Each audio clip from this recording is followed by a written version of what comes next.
Hello.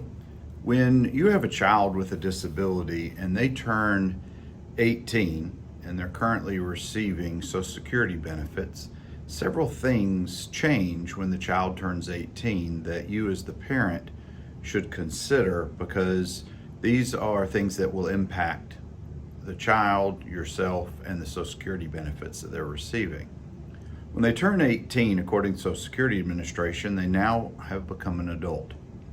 What that means is you as the parent can no longer make certain decisions for them about their health and welfare.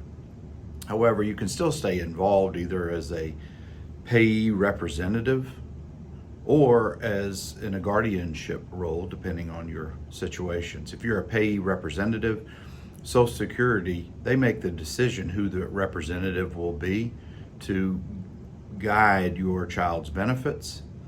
If there's a guardianship situation, then the court is necessarily involved. And if they can't execute a power of attorney, you may need an attorney to help you establish the guardianship. Some other things to consider is the changes with supplemental security income eligibility.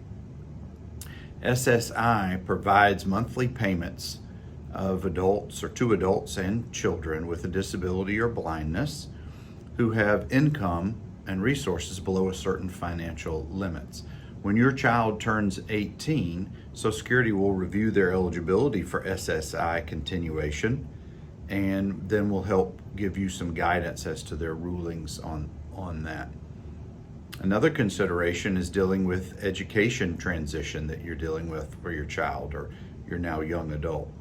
If your child attends a public school, they have a few options to continue their education after graduating. There's a few things to consider. They could pursue further education in college or trade programs with individual education programs called IEPs.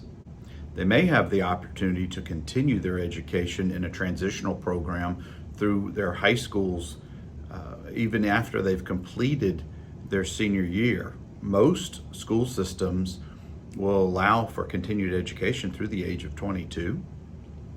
There's another consideration, and that's employment. Local vocational rehabilitation services may provide assistance for employment options during the pre-graduation IEP time period. Another consideration is living arrangement supports. Once your child turns 18, they may choose or qualify for different living arrangements.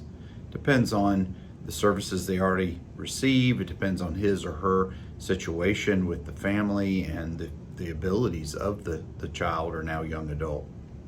Here's an example of such. If your child receives therapy services at school, how will they receive them once they transition out of school? They could, through a Medicare waiver or private insurance, continue that program. Qualifications for respite services may also look different.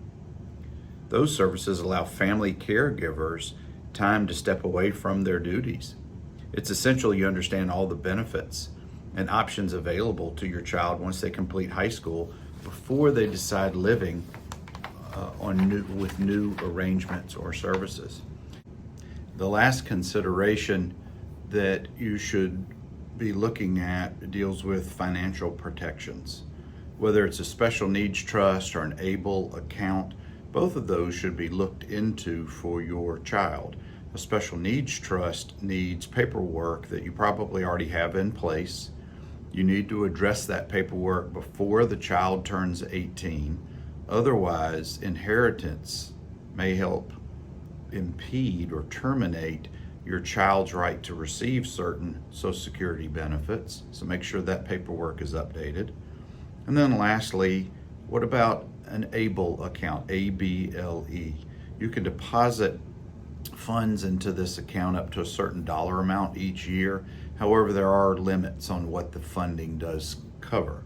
Talk to your bank, talk to maybe an attorney who handles probate or estate planning.